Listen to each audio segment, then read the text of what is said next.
All right, let's dive into some serious motivation today. Yeah. We've been analyzing this popular motivational speech, and, at first glance, it might seem like the typical stuff, but trust me, there's some seriously insightful stuff here, way beyond just the surface level. It really struck me how the speaker uses the four seasons as a metaphor for personal growth. And it's not just your typical, like, spring is for new beginnings kind of thing. Yeah, it goes deeper than that. Like with winter, he doesn't just talk about it being a time for reflection. He actually connects it to some big decisions he made in his Yeah. own life. Exactly. He talks about closing down businesses that, they were successful, but they weren't fulfilling to him. It's a great example of essentialism, like Greg McKeown talks about.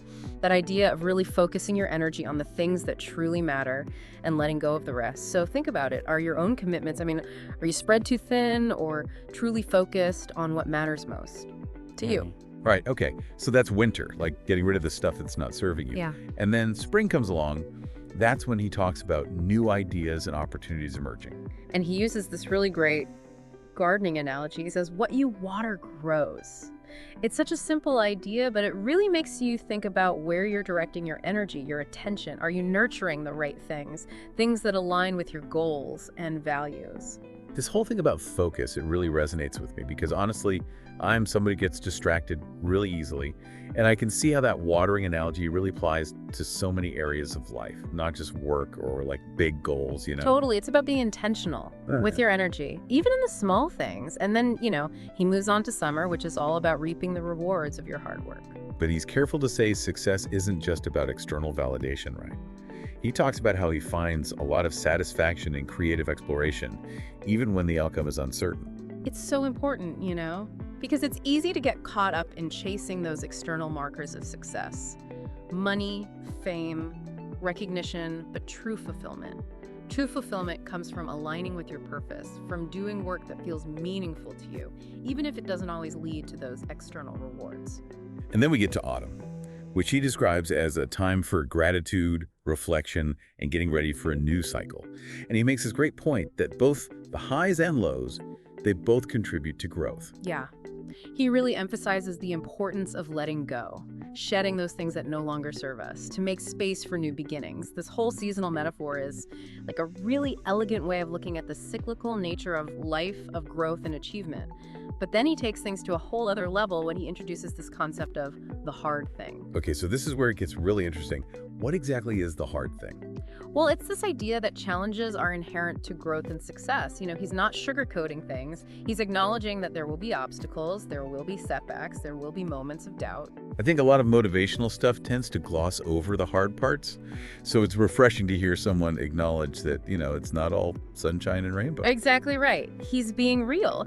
And to illustrate this point, he tells this story about his mentor who paid a significant amount of money for a mentorship experience that turned out to be a huge disappointment. Wow. That's got to be frustrating. I'd be pretty upset if I invested in something like that and it didn't deliver. For sure, totally. But here's the thing. The mentor still considered it a valuable investment because it showed him that success was attainable, even with imperfections. So it's like instead of seeing that disappointment as a failure, he reframed it as a source of motivation. Like it showed him that he didn't have to be perfect to achieve his goals. Exactly. And that ties directly into this idea that self-belief, is absolutely crucial for success. You have to believe in yourself and your vision, even when faced with adversity. I can see how that experience, the mentor's experience, could be a real game changer in terms of like building self-belief. It's like, if he can do it with all his flaws and mistakes, then maybe I can too. Yeah, it's about recognizing that everyone starts somewhere. Everyone faces setbacks. The key is to not let those setbacks define you, to keep believing in yourself, even when external validation is scarce. This is making me think about all the times I've given up on something because I didn't believe I was good enough or whatever. Maybe if I had reframed those experiences, like that mentor did, it would have fueled my determination instead of crushing it. That's such a powerful insight. It's about choosing how you interpret your experiences and then using those interpretations to fuel your growth. And this leads us to another fascinating concept the speaker introduces, Daniel Kahneman's focusing illusion. Okay, I'm intrigued. What's the focusing illusion? And why does it matter? For us, It's this tendency we have to overestimate the importance of whatever we happen to be focused on at the moment. Kahneman illustrated this with a study where college students reported happiness levels were influenced by the order of the questions they were asked. Wait, so you're saying that just changing the order of the questions affected their overall happiness? That's wild. Yeah, it is. Like, if they were first asked about their dating lives, their overall happiness rating tended to reflect how they felt about their romantic situation, even though, logically, there are many other factors that contribute to happiness. I can see how that plays out in everyday life. Like if you have a bad day at work, it can feel like the whole world is falling apart, even though objectively it's just one bad day. Exactly. That's the focusing illusion at work. But here's the really cool part. The speaker suggests that we can use this bias to our advantage by consciously choosing to focus on positive and empowering thoughts. So instead of getting caught up in the negative, you can intentionally shift your focus to the good stuff, your accomplishments, your strengths, the things you're grateful for. Precisely. It's like training your mind to zoom in on the positive aspects of your life, which then, magnifies those feelings, and it influences your overall outlook. This is so interesting. So we have more control over our thoughts and ultimately our reality than we realize. Right. And this idea of consciously choosing your focus ties into another concept he explores, finding that balance between caring too much and not caring enough. Yeah, I'm curious to hear more about this. It seems like finding that balance is key to staying motivated without, getting overwhelmed by pressure or the fear of failure. Yeah, he talks about how he's grappled with this idea himself. Try and find that sweet spot where you're deeply invested in your goals, your purpose, but not so attached to the outcome that fear paralyzes you. That resonates with me. I can definitely see how caring too much can lead to anxiety and overthinking, while not caring enough can lead to complacency and a lack of effort. Yeah, he even shares this anecdote about a friend of his who uses the phrase, "nothing matters," as a way to encourage action, without being bogged down by the fear of making mistakes. It's like a reminder to just go for it, to not take things too seriously. That's a great strategy. Yeah. But then he contrasts that with a quote from Viktor Frankl. Man should not ask what the meaning of life is, but rather recognize that it is he who is asked. Those two perspectives seem kind of opposite, don't they? They do, and that's what's so interesting about this part of the speech. He's exploring this tension between finding meaning and purpose, while also embracing the freedom to experiment, to take risks, to detach from the need for everything to be perfect. I'm starting to see how this all connects. The seasons, the hard thing, the focusing illusion, this balance between caring and not caring. It's all about cultivating a mindset that allows you to pursue your goals with passion and resilience, without getting bogged down by self-doubt or fear of failure. Exactly. It's about finding that space where you're fully engaged, giving your best effort, but also recognizing that you're not defined by any single outcome or achievement. And that leads us to another insightful point the speaker raises, the deceptive nature of waiting. Okay, so we're not just talking about literally sitting around waiting for something to happen, right? Yeah. What does he mean by the deceptive nature of waiting? He's talking about how waiting can show up in subtle ways, often disguised as something else. Like, we might tell ourselves we're making progress, but really we're just doing the bare minimum, avoiding the real challenges. Or, we might stay busy just to avoid confronting our fears. So waiting can be a form of self-sabotage. I've definitely been guilty of that. Like when I have a big project to tackle, I'll suddenly find a million other things to do just to avoid getting started. He argues that life is too short for this kind of normal, He believes we're capable of so much more, that there's a whole world of possibility waiting for those who are willing to, to step up, to push their boundaries, to demand more of themselves. He's challenging us to recognize those subtle forms of waiting and to break free from those patterns. I like that. It's a call to action, to stop settling and start reaching for our full potential. And then he shares this really relatable analogy that his father gave him, comparing personal growth to the stock market. Okay, I'm curious to hear how that analogy works. His father pointed out that just like the stock market, personal growth will have its ups and downs. There will be periods of rapid growth and periods of stagnation. But the key, he emphasized, is to focus on the long game. Just like a consistent investment in the S&P 500 tends to yield positive returns over time, consistent effort in pursuing our goals will ultimately lead us to an upward trajectory. It's about trusting the process, even when progress feels invisible. It's about cultivating that unwavering belief that even when we can't see the immediate results, our efforts are compounding over time, laying the foundation for future success. That's a great analogy. I think a lot of people, myself included, get discouraged when they don't see immediate results. But this reminds me that it's about the long game, about consistently showing up, putting in the work, even when it feels like nothing's happening. And that consistent effort is fueled by self-belief. He goes really deep on this, sharing a story about a dinner he had with a friend he considers a mentor. This friend had paid, a significant amount for a mentorship experience that didn't live up to expectations, at all. Instead of feeling defeated, though, he had this shift in thinking. This friend had paid, a significant amount for a mentorship experience that didn't live up to expectations, at all. Instead of feeling defeated, though, he had this shift in thinking. I'm all ears. How can a negative experience lead to a positive change? It seems counterintuitive. It's because it shifted his perspective. Right. The friend realized if this mentor, someone he'd admired, could achieve success despite their shortcomings, then what was stopping him? It broadened his view of what was possible. I see. The comparison game, which often makes us feel inadequate, can be flipped to inspire us. Seeing someone, even with their flaws, reaching a desired level of success can be a huge boost for our self-belief. Precisely. The speaker argues that many of us limit ourselves because we magnify our weaknesses and downplay our strengths. We get caught in the why nots instead of embracing the why not. It reminds me of Michael Jordan getting cut from his high school basketball team. Imagine if he had let that define him. We might have missed out on witnessing his extraordinary talent. Absolutely. That story highlights how everyone begins somewhere and everyone faces setbacks. The key takeaway is not allowing those setbacks to define you, to continue believing in yourself, especially when external validation is lacking. It's a powerful message. He doesn't stop there, though.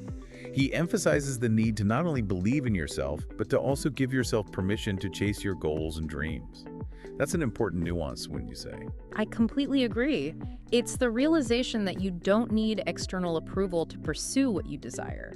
You inherently have the right to create the life you envision. And that self-belief, as he points out, is what drives us to take action. We wouldn't put in the effort, the sacrifices, if we didn't believe the reward was worth it. He brings up a quote from Babe Ruth. "It's hard to beat a person who never gives up." And he adds that their resilience stems from their belief in their worthiness of what they're pursuing. It's that unwavering conviction that fuels their perseverance even when the going gets tough. He doesn't just leave us with that thought, though. He challenges us directly by asking, when will you find yourself worthy of that next level? It's such a thought-provoking question. When will we allow ourselves to truly believe that we deserve the success, the happiness, the fulfillment we long for? This question makes you confront those limiting beliefs, the voices that whisper, not good enough, not smart enough, not deserving enough.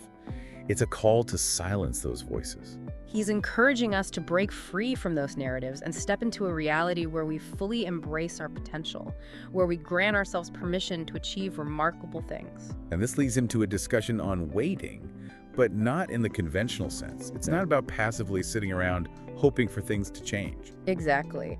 He brilliantly points out how we can deceive ourselves into thinking we're progressing by just doing the bare minimum. We move so slowly that we never truly confront our fears or push beyond our comfort zones. It's like we're stuck on a treadmill going nowhere fast. He even suggests that sometimes waiting can look like excessive busyness. We keep ourselves so occupied that we avoid facing what we're truly afraid of. It's a defense mechanism, really. We avoid introspection and the potential discomfort that comes with it. He challenges us to break free from this normal existence. He argues that life is far too short for complacency. We're capable of extraordinary things, and a world of possibilities awaits those who are willing to step outside their comfort zones and demand more from themselves. And he reminds us that the most defining moments in life are often not the big achievements or material possessions, but the mental shifts, the changes in perspective that unlock our potential for growth. He shares a personal story about realizing he wasn't demanding enough of himself. He needed to raise his standards, value his work more, and truly believe in his ability to achieve greater things. And did this change in mindset yield tangible results? Absolutely. He began charging more for his services, took on bigger challenges, and stepped into a new level of confidence and success. It's a perfect example of how powerful aha moments can be. Those realizations can completely transform how we perceive ourselves and the world around us. He urges us to be more attuned to those moments, to actively seek perspectives that challenge us and expose our blind spots, ultimately pushing us to evolve and grow. It's like the difference between passively consuming information and actively seeking knowledge that disrupts our current thinking. He uses this great metaphor of a restaurant that serves amazing food but is tucked away off the beaten path. No matter how delicious the food is, if no one knows about the restaurant, it won't thrive. Right. It highlights the need to focus not just on our internal growth, but also on ensuring our work, our talents, and our ideas are visible to the world. We need to step out and share our gifts. This leads him to a reflection on regret. He wonders how many opportunities we miss not because we consciously reject them, but because we fail to even consider them. It's as if we're so caught up in our routines and limited perspectives that we become blind to the possibilities right in front of us. He challenges us to become more intentional, to actively look around, question our assumptions, and be open to new ways of thinking and doing. It's about nurturing our curiosity and a willingness to venture beyond our comfort zones and explore the unknown. And as a reminder, he emphasizes that time is our most precious resource. We can't afford to waste it on fear or complacency. So true. We must utilize every moment, embrace challenges as opportunities for growth, and strive to be the best versions of ourselves. He encourages us to engage in those tough conversations with ourselves, to ask the hard questions, and to challenge the status quo even when it feels uncomfortable. It's about realizing we have the power to create the reality we desire, but it requires action, courage, and a willingness to let go of what's no longer serving us. He wraps up this section with a powerful call to action. Tear down the pillars of your worldview that hold you back, and rebuild your life on a foundation of self-belief and possibility. That's a bold statement. It speaks volumes about the transformative power of challenging limiting beliefs and embracing a new vision for ourselves and our future. It's about recognizing that we are not defined by our past, our circumstances, or the limitations others might impose on us. We possess the power to write a new story, to create a new reality that aligns with our truest desires and highest potential. This then leads him to explore this interesting tension between holding a vision for the future while trusting the process of getting there. He acknowledges that one of the biggest challenges we face in pursuing our goals is the dance with time. We need patience, yet we tend to doubt ourselves when progress seems slow. He shares his personal struggles with this, the frustration of the gap between where he is and where he wants to be, and the feelings of inadequacy and impatience that arise. He talks about seeking advice from friends and mentors on navigating this tension, how to maintain ambition while finding peace in the present moment. It's about finding that equilibrium. Exactly. He shares a profound analogy his father offered, comparing personal growth to investing in the stock market. Interesting. I'm curious to hear how he connected those two seemingly different concepts. His father reminded him that, just like the stock market, there will always be fluctuations in personal growth. There will be periods of rapid progress and periods of seeming stagnation. The key, he emphasized, is to focus on the long-term vision. So just as a consistent investment in the S&P 500 typically yields positive returns over time, so too will consistent effort in pursuing our goals lead to an upward trajectory. It's about trusting the process, even when we can't see immediate results. Believing that our consistent efforts are laying the groundwork for future success, even if it's not immediately evident. It's a brilliant analogy that highlights the importance of patience and perseverance. We often get discouraged when we don't see instant gratification, but this reminds us that real growth takes time and consistent effort. He encourages us to view those dips and lows as opportunities to learn, grow, strengthen our resolve, and refine our approach. So rather than setbacks, they are stepping stones. Exactly. He emphasizes that the journey itself is where the real transformation occurs, where we cultivate the skills, character, and mindset that ultimately lead us to our goals. It's not just about the destination. It's about who we become along the way. He highlights that sometimes success is so subtle, so incremental, that we might not even recognize it in the moment. It's not always about grand achievements or hitting major milestones. It's also about those consistent efforts that accumulate over time. He encourages us to celebrate those small wins, acknowledge our progress, and trust that we are moving forward, even when it's not easily visible. It's a reminder to focus on the positive, to acknowledge our efforts, and to trust in the process. He emphasizes that we are not defined by a single day, a single setback, or a single moment of doubt. We are the sum total of our experiences, efforts, and choices. And even when we stumble or fall short, we have the power to get back up, learn from our mistakes, and continue moving forward.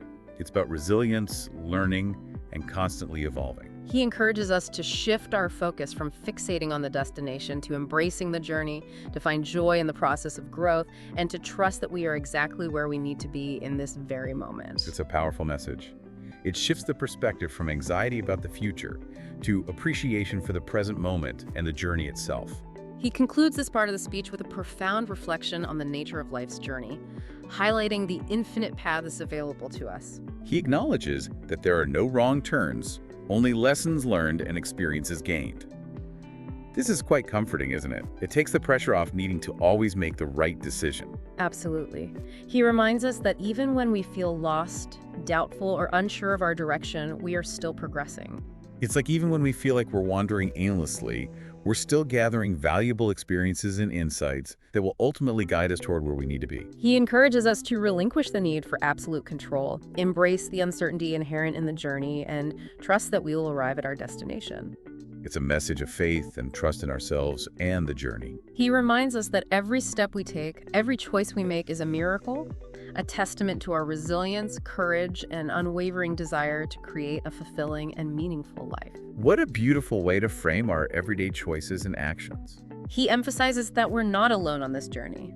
We possess the inner strength to overcome any obstacle, and the path to our dreams is paved with both challenges and triumphs.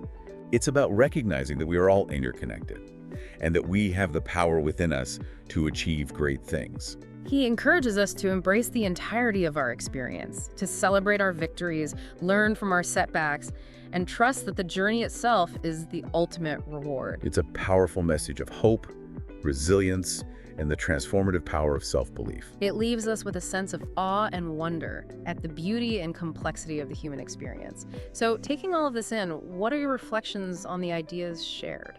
It's incredible how much depth and wisdom he packed into one speech. Yeah, and it's not just the concepts themselves, but how he connects them all in a way that really gets you thinking. Totally. So let's recap some of those key takeaways. Yeah. The one that hit me hardest was the importance of self-belief. Right. It's not just about positive thinking or affirmations, It's about that deep conviction in your ability to achieve your goals, even when you face those roadblocks. Yeah, knowing that those setbacks and roadblocks, they're part of the process. Mhm. He really emphasized that whole cyclical nature of growth, right? Exactly. It's not about being perfect all the time, but accepting the lows as much as the highs. Totally. And we talked about the focusing illusion and how just shifting your attention to the positive can have a huge impact on your whole outlook. And how we actually have more agency than we realize. That was a light bulb moment for me, Mhm. because if I'm always focused on the negative, well, no wonder I feel stuck. But if I can train myself to look for the good, even when things are tough, that can change things. It's pretty empowering, yeah. And then there's that idea of finding that balance between caring about your goals, but not being so attached to the outcome that you get paralyzed by fear. Right. He talked about his friend who always says, nothing matters, which is like giving yourself permission to go for it without worrying about failing. But then he also brought up the Viktor Frankl quote about meaning, It's about finding that place where you're totally committed, but also detached from the need for everything to be perfect. Totally. Yeah.